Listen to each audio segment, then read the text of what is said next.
started in a newsroom. Okay. Oh, he has the right to do it. Oh, he's the governor of the central bank. Oh, he has no recourse to the finance minister. Oh, he has no recourse to the National Assembly. Oh, he can do it all alone. We were pontificating. Some of us who are learned, like and those of us who were educated but were not learned, were telling them that look, it's beyond theories and practice. There is a great deal of difference.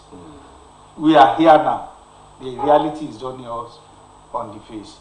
And when you look at the man that superintends the whole thing, and he's still superintending it, of course, and you look at where he's coming from and where he is now, even in the past 1 year, his political involvement, leaving the assignment he should do and dabbling into something else, he shouldn't be that kind of a person that will not preside over this all-important matter of redesigning the Naira.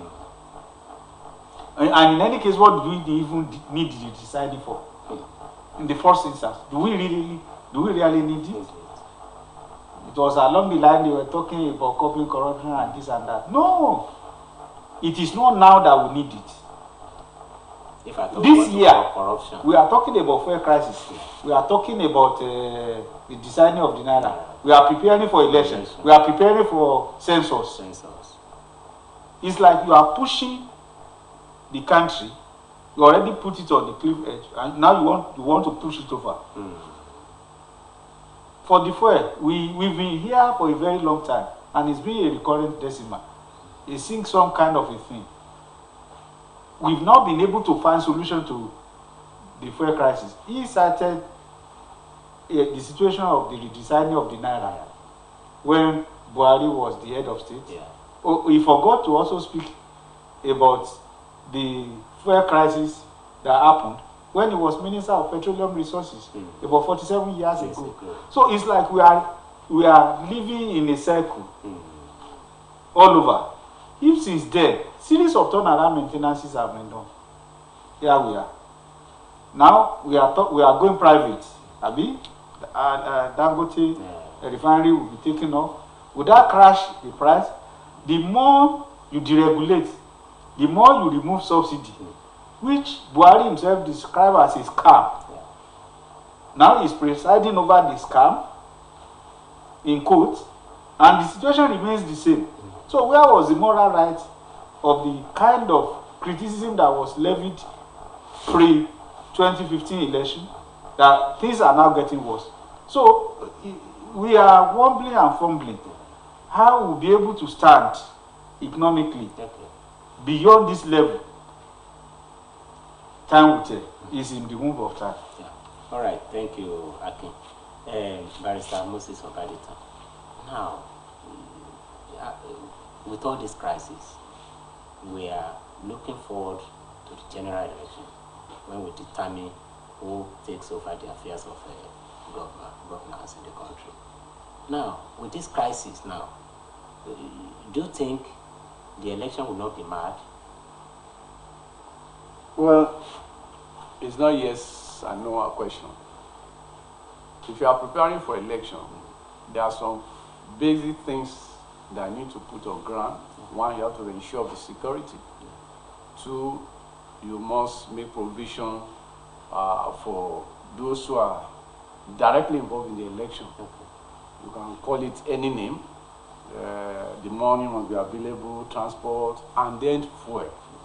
And apart from it, the people who are going to participate, where you find them in a very tight corner as we are today, people are hungry and angry, and in fact, people can't even travel. I was just calling a client of mine in Lagos now. They were supposed to be in Adokiti on Thursday.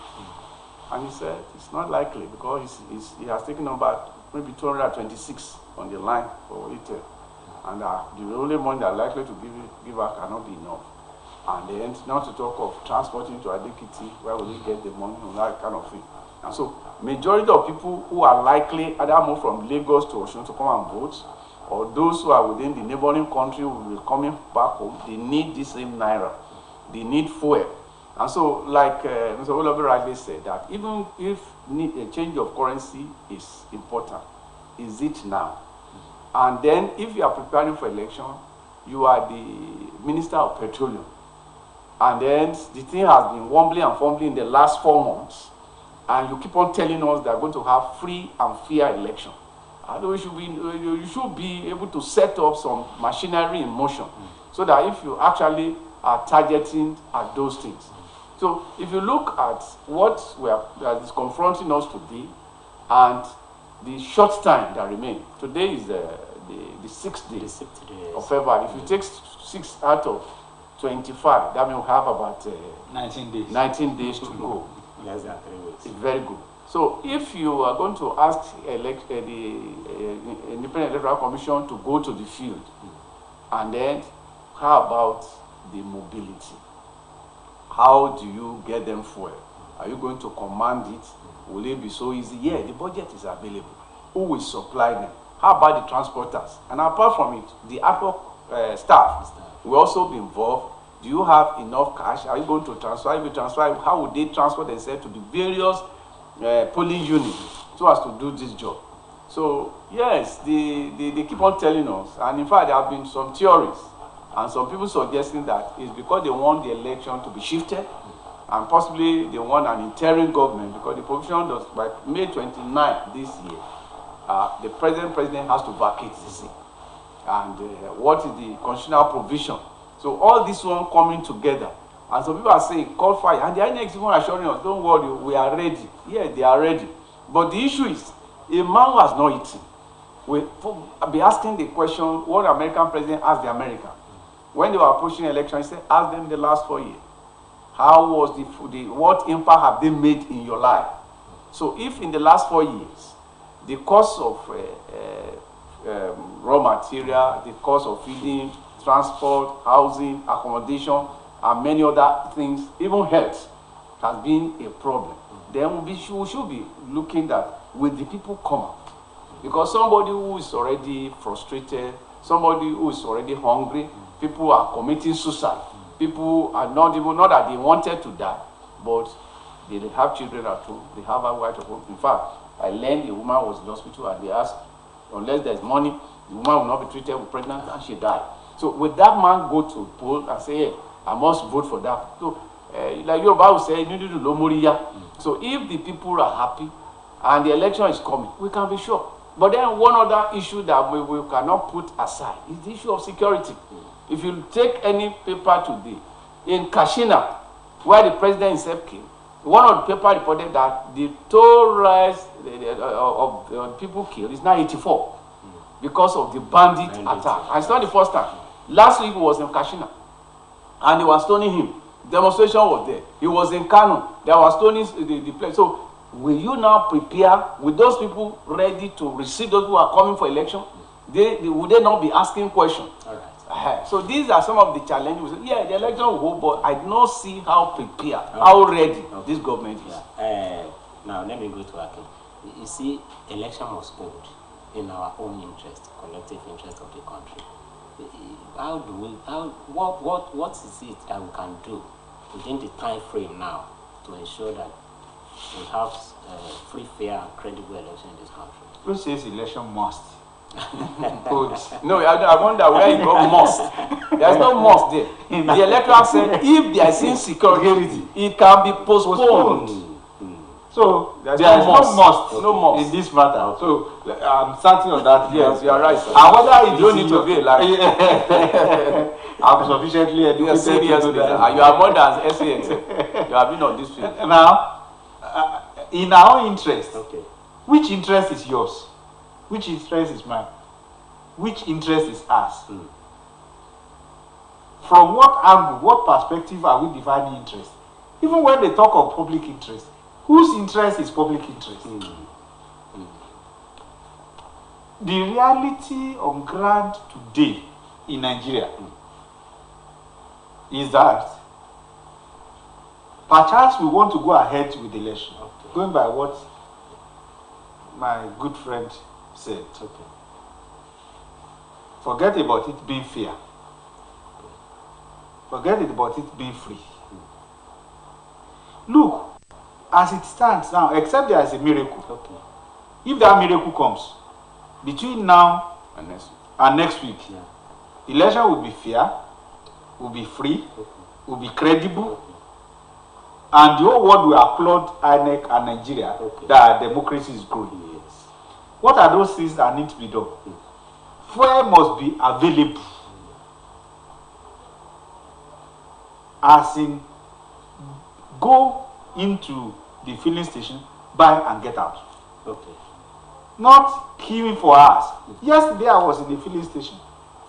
After about 3 hours, they said they have exhausted their stock.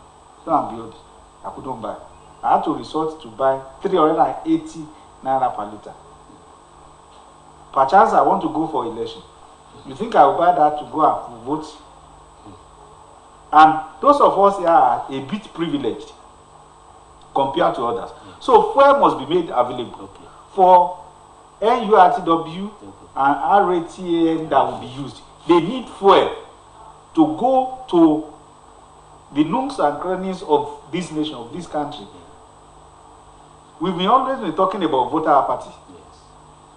If the fuel situation is not addressed, if the monetary thing is not addressed, the voter apathy that will have this year's general election will be near to not having an election at all.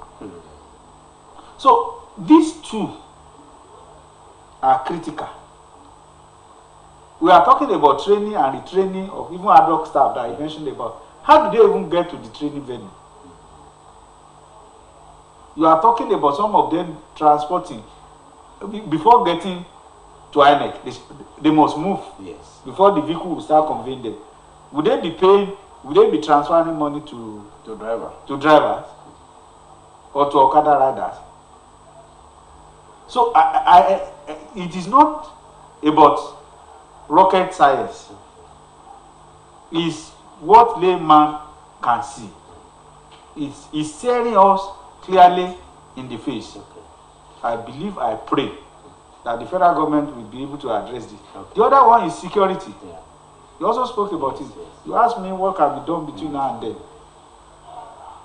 No one is secure in Nigeria of today. They have just cited the case of Katsina. It's all over. And when people are hungry and angry, it is the worst level of insecurity. Any spark, people are struggling to have. Look, it's so funny that allegedly that you won't go to filling stations now. You want to buy fuel. They first sell money to you. You transfer 10,000 naira to them. They give you 9,000 naira or 8,500. You now use that money in turn to buy fuel from them. You go to POS will be telling you that before they get the money from the bank, they also paid.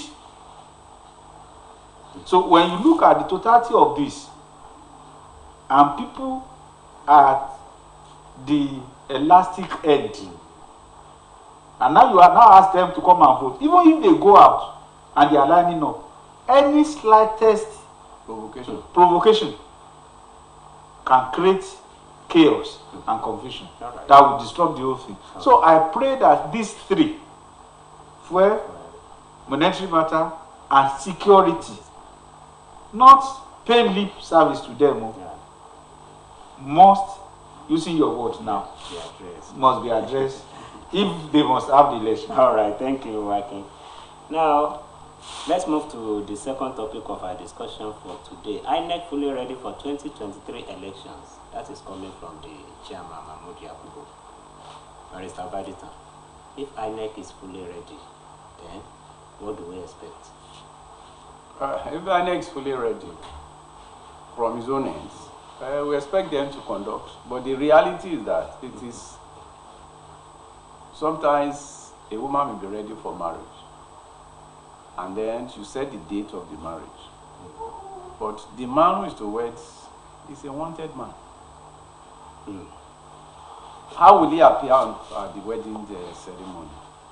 Will his people have been looking for him, either police or criminal, not pursuing him and make that wedding impossible? And I'm just compare that. Yes, INEC is ready, it's the wife. They are the owner of the ceremony. But the woman is always claiming they are the one, that's their day. But the husband, which are the electorate, they are afraid of coming. And not only that, they have not eaten. They did not have the money. INEC is ready. Beautiful. It's just like, yes, if my illustration is, maybe I should look the biblical one. Jesus was saying, he said, the marriage is set. Go ye into the streets and look for people who will attend the wedding. And then suddenly Jesus noticed some people was not with uniform. The ceremonial was not the man. Said, how did you manage to come in here? So maybe that one will beat you. Those who will be able to get to the polling, they were, old boy, you get money. I bet make you give me there. Old boy, how did you manage to transfer yourself? Well, they're very moving. And then some people even ask you, just like he's asking, you are talking of interest. Yeah. What's my interest? People will ask that question. Kosovo, Kosonje. And you expect me to come to the poll? And these are some of the things that, even when money and material are available, the turn-up is between 25%. We have never reached 50%, maybe since 1999 to today. Now, there is no job, there is no money to even purchase, and the INEC says it's ready. And he himself is not even sure. For example, in Ondo State, last 24 hours, 6 people were killed. In Imo State, after having killed people, they also beheaded them in the last 24 hours. And in fact, Imo is a normal thing on a weekly basis. INEC is ready. Will those other people be ready to die because of national service? INEC is ready. You know, yes, INEC can be ready. The question you should be asking, is the federal government ready to give them the necessary support, the logistics, the security?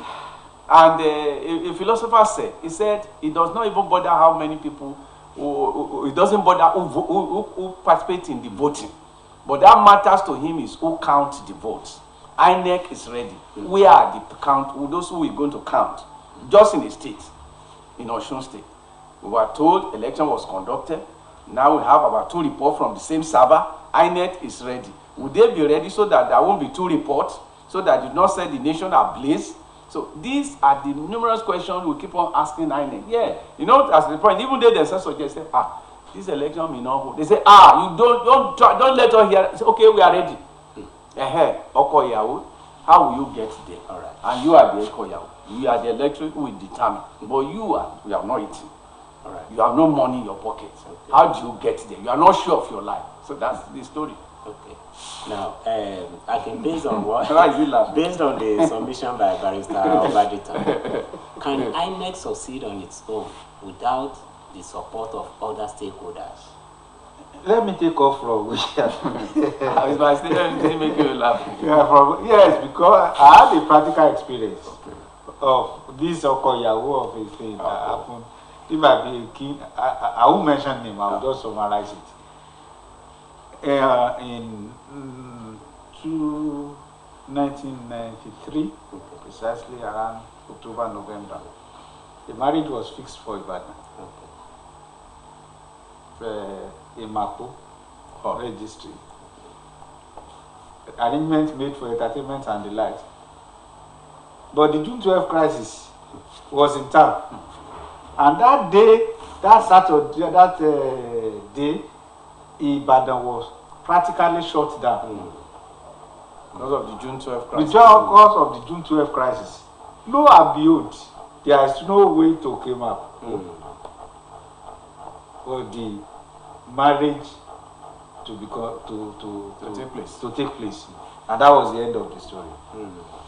For the story of Jesus Christ, first and foremost, the bride was ready. The table was set. Maybe it was a buffet that was prepared. But he got to the hall and the hall was empty. See anybody. I hope and I pray it doesn't happen like that. It doesn't happen like that for this year's general election. You see, one funny thing is the readiness of INEC.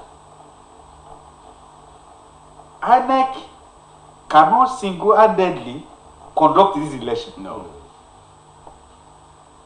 In fact, when you look at the stakeholders involved, INEC is like maximum of 10%. The role INEC officials will play on election day is minimal. Is ad hoc staff and the likes, security operatives that will protect electorate and the election materials, those who will transport to and fro election materials are not permanent staff of INEC.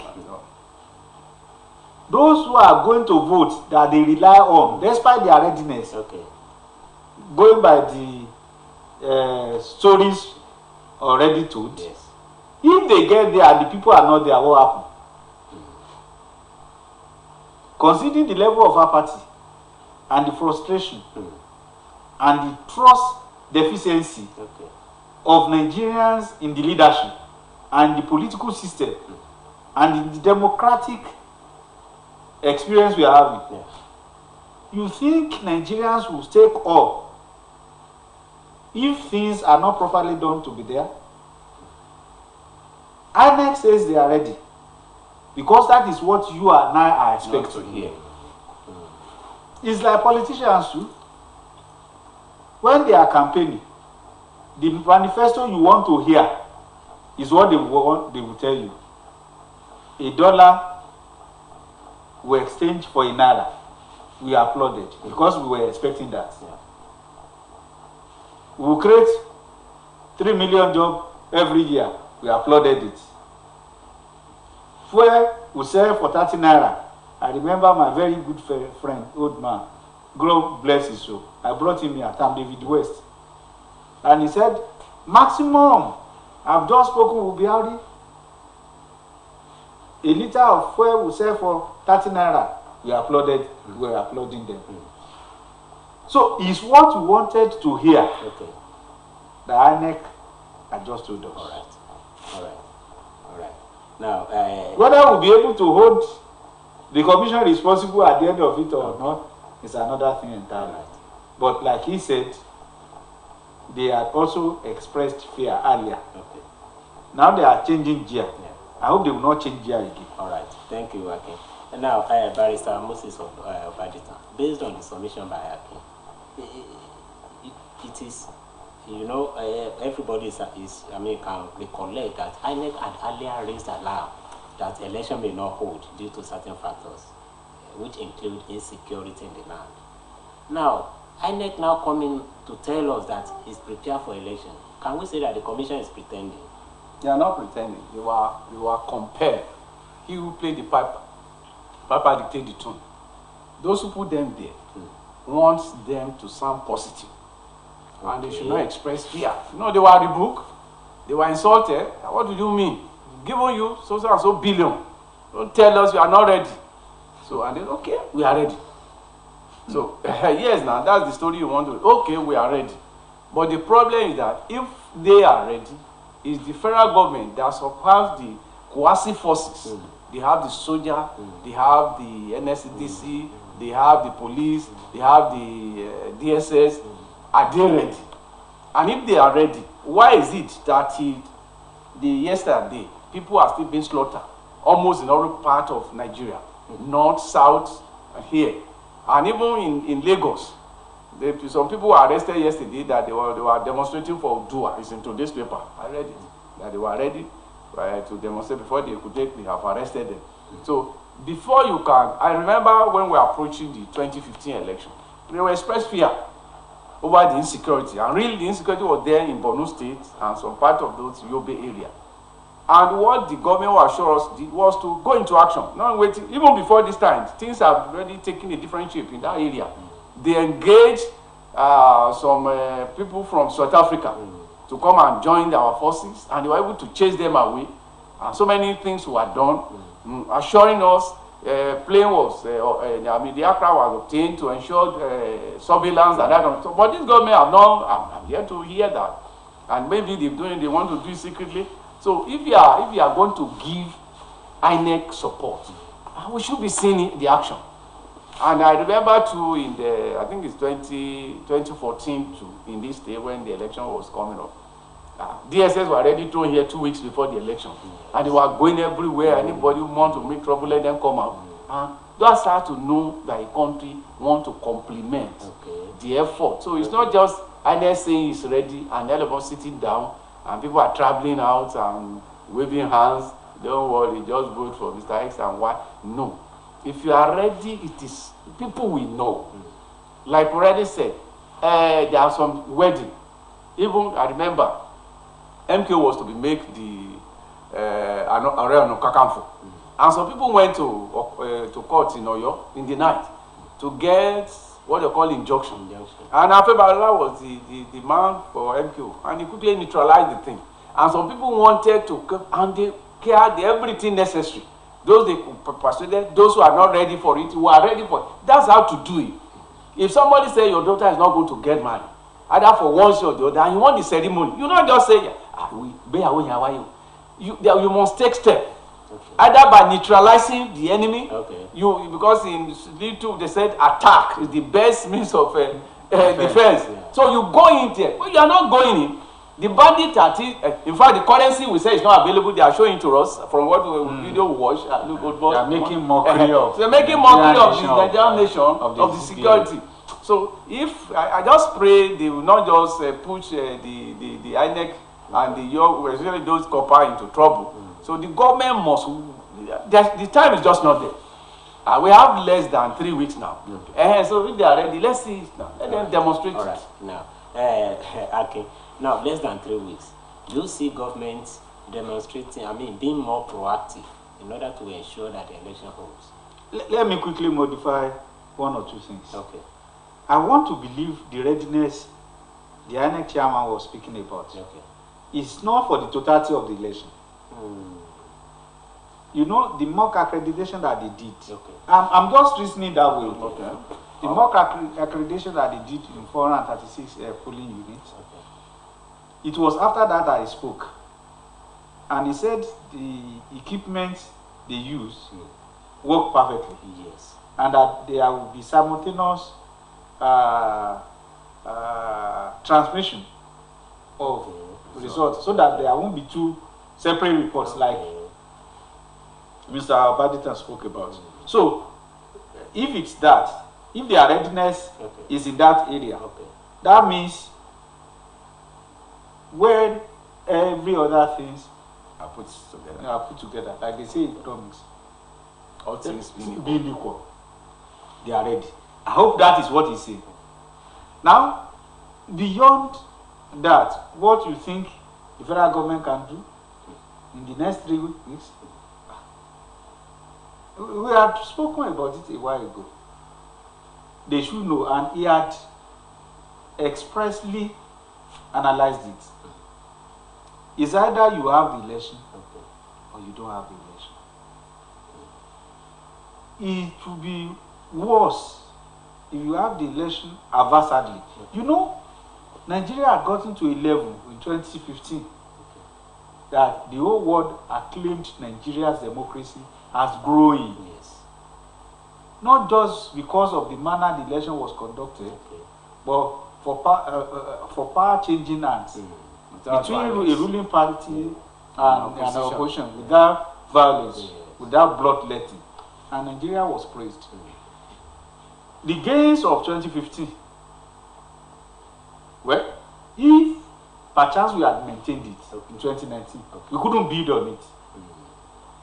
In 2023, the Yorubas will say, Osabo Olegbemi. If we cannot build on it, we must not reduce it in value or even in content. So we need to look critically into it, that it's not just holding election for the sake of holding election. It's just conducting the election for the sake of it. To fulfill all righteousness is another thing entirely. But it goes beyond that. The faith, the destiny of over 200 million Nigerians, never mind that it is estimated population. Hands on that. Beyond that, our neighboring countries, their destiny, their faith also tied to it. Even the faith of democracy beyond Nigeria, in West Africa, and the African continent. Okay. And the African continent. It's tied to it. So we should not make ourselves a laughing stock. Okay. Okay. And that is where my fear lies. There are 19 days to go to election. We are where we are. Series of conspiracy theories have been flying around why these are happening. But I believe it goes beyond an individual. Even if that individual is the target, beyond him. The Yoruba will say,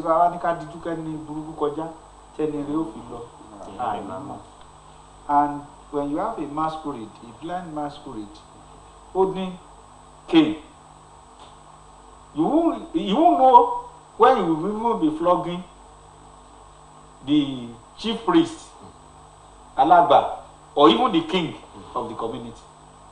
So we must be very careful, because the whole thing now is like when you pour dye into water, and you now want to separate it, it requires wisdom. All right. Thank you, Akin. It requires wisdom. Thank you. Let's move to the third topic of our discussion on the program today. Give me another chance to be governor, I will reject it. Barrister Moses Obayadita. This one is coming from the governor of Katsina State, Aminu Bello Masari, saying, give me another chance to be governor, I will reject it. What would have prompted this kind of comment from the governor? Yeah, you see, I was trying to look at a quotation by Thomas Jefferson. Okay. He said, the care of human life and happiness is the only legitimate object of good governance. The care of human life and happiness is the only legitimate object of good governance.